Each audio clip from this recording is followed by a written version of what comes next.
Welcome to ICU Primary Prepcast. Hi, I'm Maddie. Hi, I'm Swapnil, and today we are going to discuss about local anesthetics and corticosteroids used in intensive care unit. So, Maddie, can you please classify local anesthetic agents with examples and outline their mechanism of action? Local anesthetic agents are those that prevent reversible transmission of nerve impulses in a localized region without affecting consciousness. They are weak bases which consist of three components: a lipophilic aromatic group, an intermediate ester or amide chain, and a hydrophilic terminal amine. Local anesthetics are classified by whether the intermediate linkage is an ester or an amide. Ester chains are more easily broken compared to amides, so they are less stable and have a shorter storage life. Esters are also rapidly metabolized in the plasma by pseudocholinesterases, whereas amides are primarily metabolized in the liver by cytochrome P450 enzymes. One of the main metabolites of esters is para-aminobenzoate, which has been associated with hypersensitivity reactions. Therefore, ester local anesthetics are more associated with allergic reactions compared to amides. Examples of ester local anesthetics include cocaine, procaine, chloroprocaine, and tetracaine, whilst examples of amide local anesthetics include lignocaine, mepivacaine, prilocaine, bupivacaine, and ropivacaine. An easy way to remember this is that amide local anesthetics contain the letter I before the caine. Local anesthetic agents primarily act by blocking voltage-gated sodium channels. Unionized local anesthetic enters the nerve cell and becomes ionized to block these sodium channels on the inner surface. Normally, the nerve cell membrane has a resting transmembrane potential of negative 70 millivolts. This is created by the sodium-potassium ATPase pump, which transports 3 sodium ions out of the cell for every 2 potassium ions into the cell, and by the membrane itself, which is more permeable to potassium compared to sodium.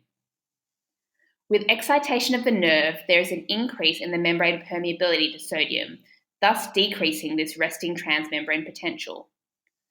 Once the threshold potential is reached at about negative 55 millivolts, there is rapid opening of fast sodium channels resulting in depolarization, after which the sodium channels become inactivated and the potassium channels open, causing potassium efflux and aiding in repolarization. Fast sodium channels have 2 ionic gates which regulate flow, an activation gate and an inactivation gate. These channels can exist in 3 states: a resting state, when the transmembrane potential is less than negative 50 millivolts. The activation gate is closed and the inactivation gate is opened, and the channel is therefore closed. An activated state, when the threshold potential is reached. Both the activation and the inactivation gate is open, and hence the channel is open. And finally, an inactivated state, which occurs rapidly after activation. This is where the inactivation gate is closed while the activation gate is open. The channel is no longer permeable to sodium, so is open but inactivated. Local anesthetic agents block these sodium channels, but have a much greater affinity for the channels in their activated and inactivated state compared to the resting state.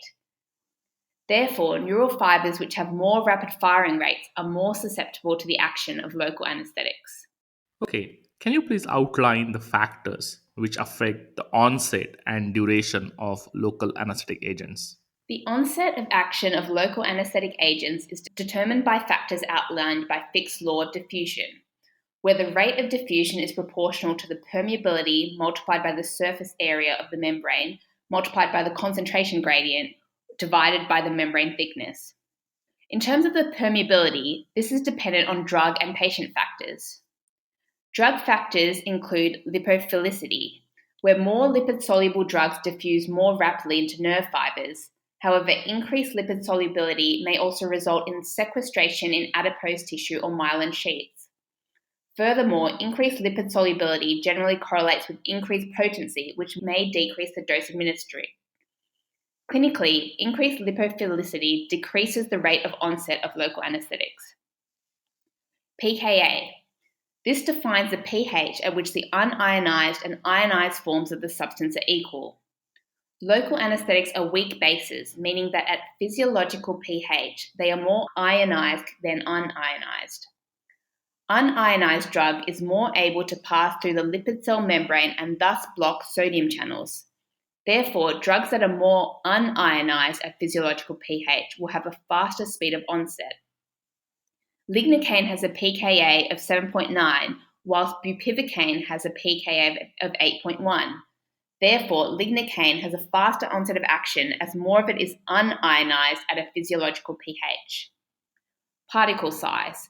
Smaller particles diffuse more quickly and hence have a more rapid onset time. And alkalization. Addition of sodium bicarbonate to the local anesthetic increases the speed of onset, but does have the risk of causing precipitation of the solution. Patient factors include the pH of the surrounding tissue and the type of nerve. Infected tissues generally are more acidic and therefore will increase the proportion of ionized drug, reducing the speed of onset. And myelinated nerves are blocked before unmyelinated nerves, and nerves with increased firing rates are blocked earlier. In terms of the surface area, increasing the area of application of the local anesthetic will increase the onset. For the concentration gradient, the greater the concentration of local anesthetic, the faster the onset. And finally, in terms of the thickness, application of local anesthetic closer to the nerve will increase the speed of onset. The duration of action of a local anesthetic is dependent on the time it is in contact with the nerve. Therefore, factors which keep the agent at the nerve will prolong its action. Factors affecting the duration of action of local anesthetics can be subdivided into drug, administration, and patient factors. We'll firstly speak about drug factors. These include lipid solubility, protein binding, chemical structure, vasodilation, the presence of an additive, and the affinity for sodium channels. Increased lipid solubility increases the duration of action, potentially due to sequestration and then continual release to neuronal membranes. Protein binding.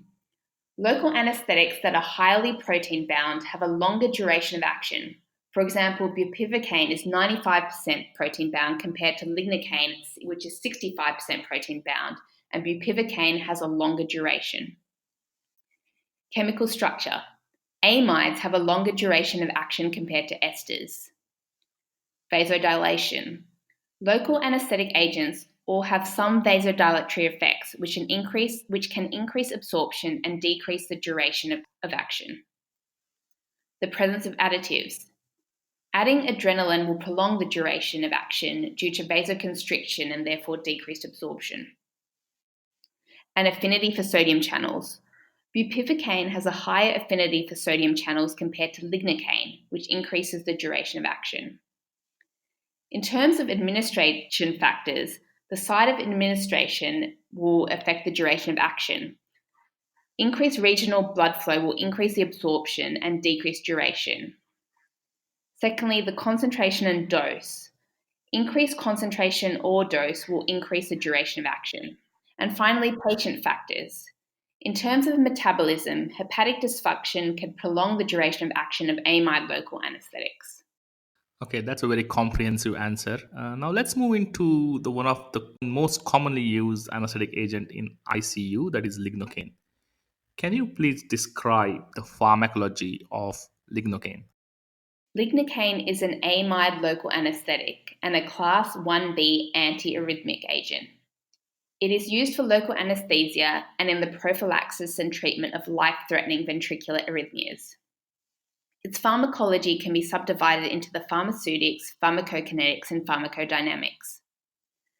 Lignocaine is available in a number of different formulations: as a solution with or without adrenaline, as a spray, topically as a cream or patch with prilocaine or as an ointment or gel, and as an eye drop with fluorescein.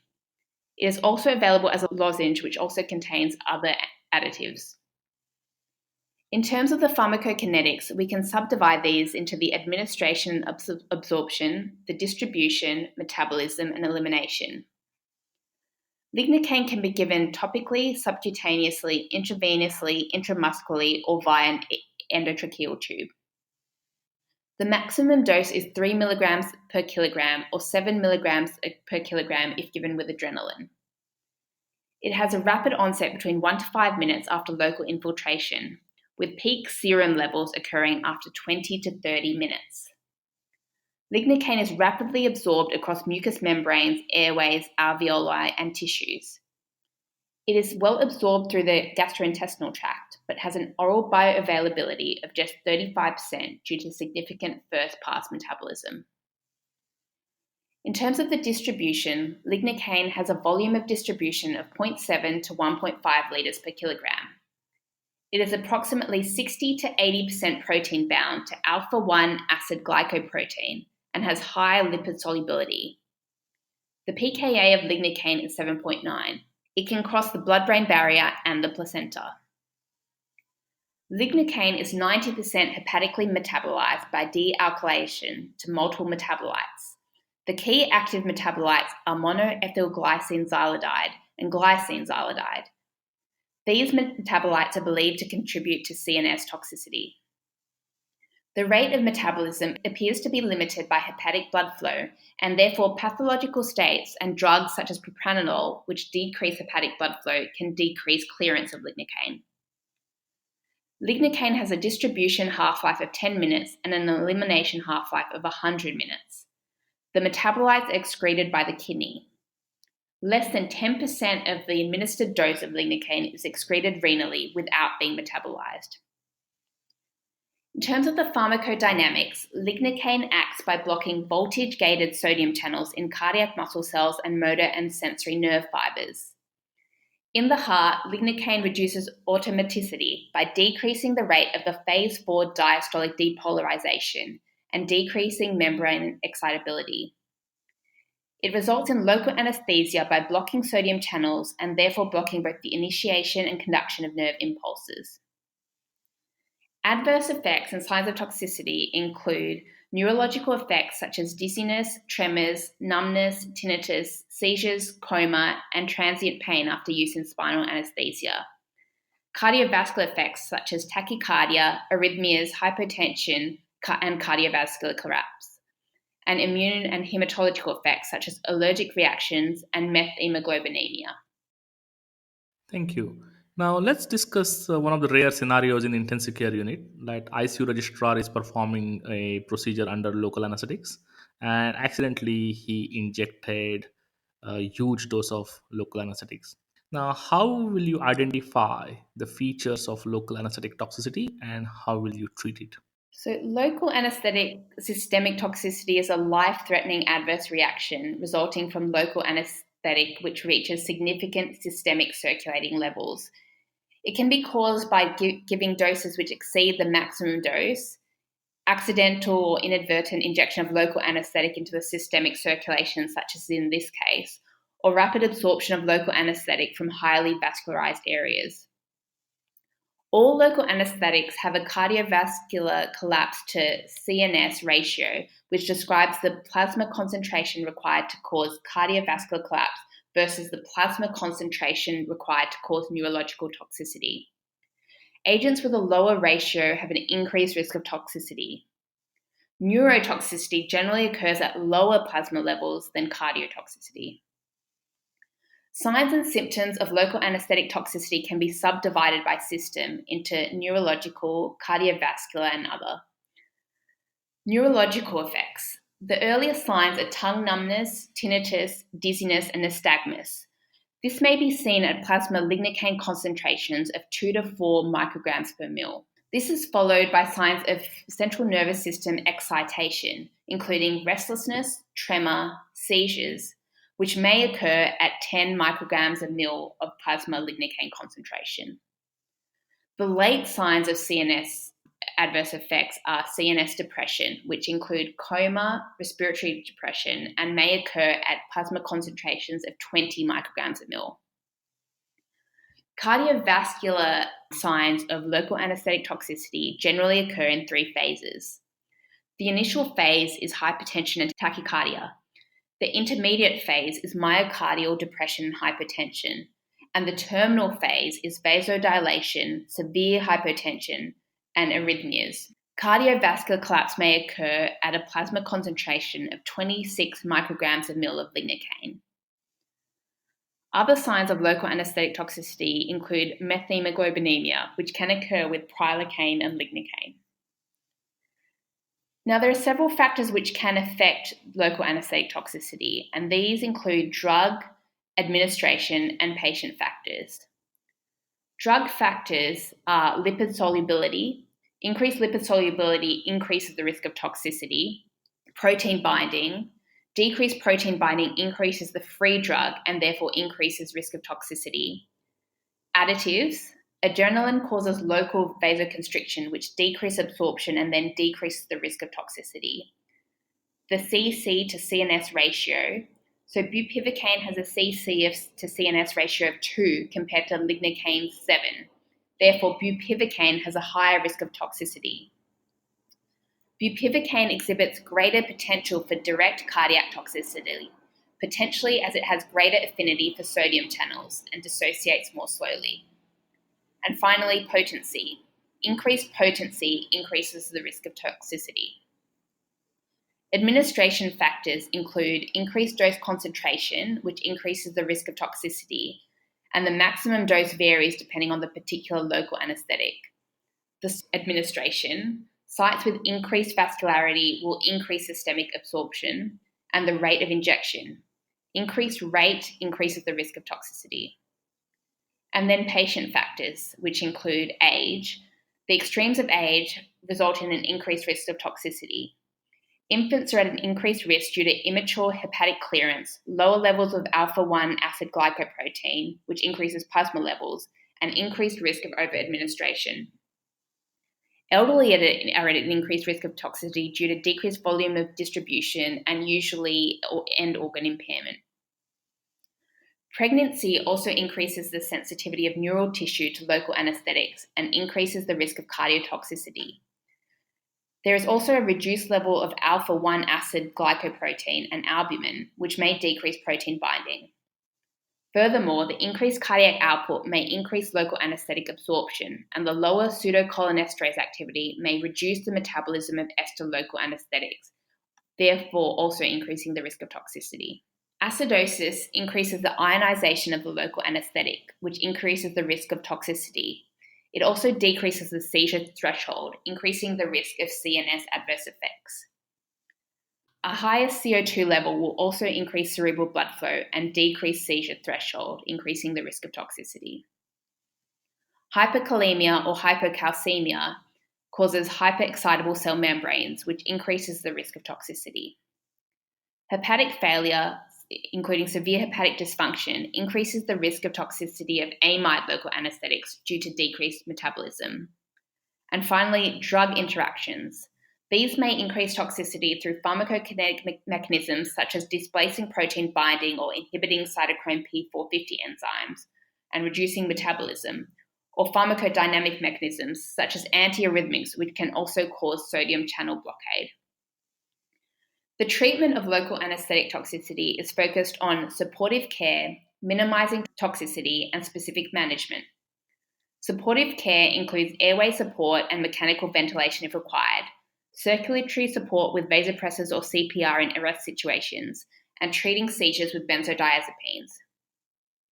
Toxicity is minimized by stopping any local anesthetic infiltration, avoiding and treating hypoxia, hypercapnia, and acidosis, all of which worsens toxicity. Specific treatment is with lipid emulsion therapy with 20% intralipid. The mechanism of action of intralipid has not been fully elucidated, but is theorized to be due to its ability to extract lipophilic drug from plasma and tissues, otherwise known as lipid sink. Okay, so now let's move on to our last topic of today's podcast, that is the steroids. Now, can you please compare and contrast the pharmacology of two most commonly used steroids in ICU, that is hydrocortisone and methylprednisolone? Hydrocortisone is the medication version of the endogenous corticosteroid cortisol, formed from cholesterol in the adrenal cortex. while methylprednisolone is a synthetic glucocorticoid. They have a wide range of therapeutic uses in both endocrine and non-endocrine disorders. Within the critically ill, they have a proven role in patients with endocrine emergencies such as Addisonian crisis, myxedema, coma, thyroid storm, and hypercalcemia, immunological conditions including anaphylaxis, asthma, ITP, and myasthenic crisis, infections such as bacterial meningitis and pneumocystis pneumonia, and in respiratory conditions such as COPD with acute respiratory failure and croup. Within the ICU, they are also often used in patients with severe septic shock, for organ donors, and for patients with airway edema. The pharmacology can be divided into the pharmaceutics, pharmacokinetics, and pharmacodynamics. In terms of the pharmacokinetics, in terms of the pharmaceutics, hydrocortisone is available commercially as a tablet, as a powder for intravenous or intramuscular use, as a suppository, or in topical formulations such as a cream, which some also contain clotrimazole or acyclovir, or as eardrops with ciprofloxacin. Methylprednisolone is also available as a powder for reconstitution for intravenous or intramuscular use, or as a topical cream. It is not available orally in Australia. Now, moving on to the pharmacokinetics, we can think about it in terms of the administration and absorption, distribution, metabolism, and elimination. Both methylpred and hydrocortisone can be given topically, intravenously, or intramuscularly. Hydrocortisone is also available orally as a suppository and in an eardrop formulation. It is rapidly absorbed from the gastrointestinal tract. The absorption of both methylpred and hydrocortisone is variable when applied topically, but increases when applied to damaged or inflamed skin. The equivalent dose of 20 milligrams hydrocortisone is 4 milligrams of methylprednisolone. Now, coming to the distribution, under normal circumstances, 90% of circulating hydrocortisone is bound to corticosteroid binding globulin, whilst the remainder is either free or loosely bound to albumin and available to exert physiological effects. Methylprednisolone is between 40 to 90% protein bound, weakly to albumin and to transcortin. Hydrocortisone is metabolized in the liver by 11B-hydroxysteroid dehydrogenase type 2 and the cytochrome P450 3A4 isoenzyme. Methylprednisolone is also metabolized hepatically by the cytochrome P450 3A4 system. Consequently, drugs that inhibit or induce cytochrome P3A4 can alter the clearance of both these drugs, and dose adjustment may be necessary.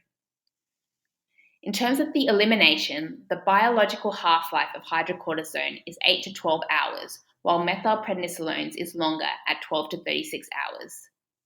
Only 1% of hydrocortisone is excreted unchanged in the urine. The metabolites of methylpred are mainly excreted in the urine. Elimination of an administered intravenous dose of hydrocortisone is nearly complete within 12 hours, whereas 75% of an administered intravenous dose of methylprednisolone is excreted in the urine after 96 hours. Coming to the pharmacodynamics, corticosteroids have the same mechanism of action by binding to specific glucocorticoid receptors in the cytoplasm, which then translocates into the nucleus and promotes gene transcription. This leads to increased messenger RNA and ribosomal translation, and thereby increased synthesis or inhibition of certain proteins. Methylprednisolone is a 5 times more potent glucocorticoid compared to hydrocortisone, but hydrocortisone has 2 to 4 times more mineralocorticoid effect compared to methylpred.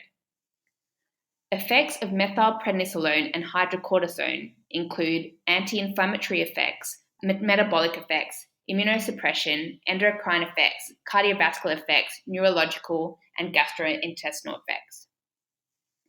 Anti-inflammatory effects are reducing edema, reducing the production of inflammatory mediators and cytokines, reducing the expression of cyclooxygenase 2, thus reducing the ability to produce prostaglandins.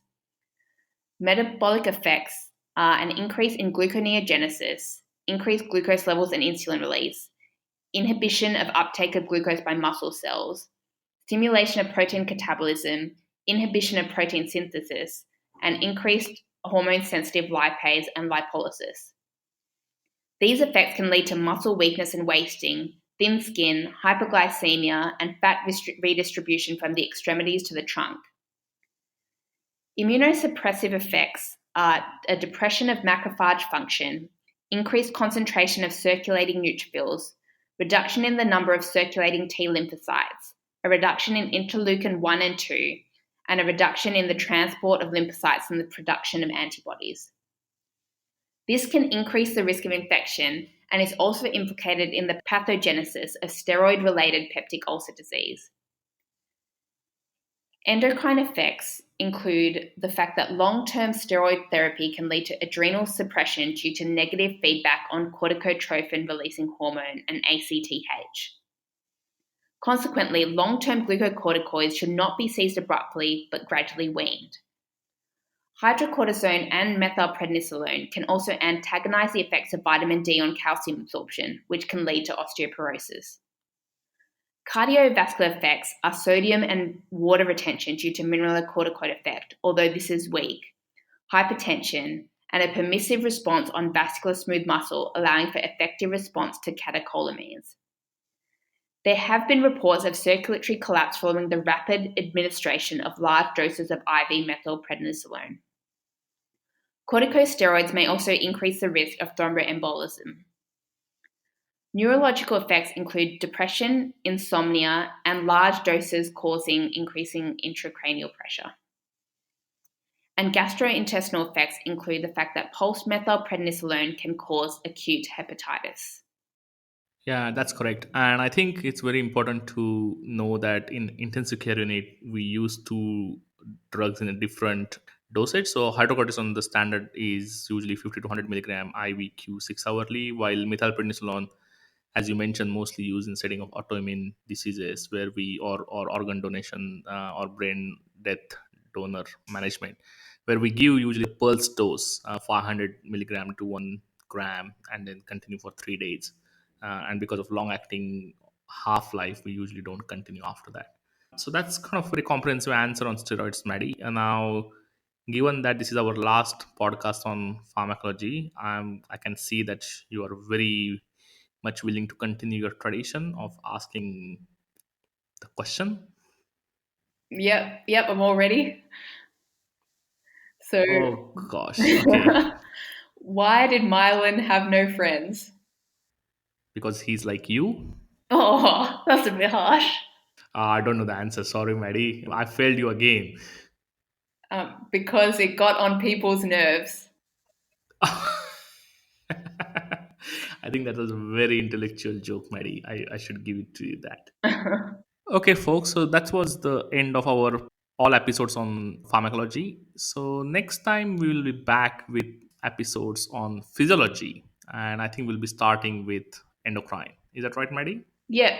So till then, folks, have a good time and goodbye. Thanks for listening. See you next time.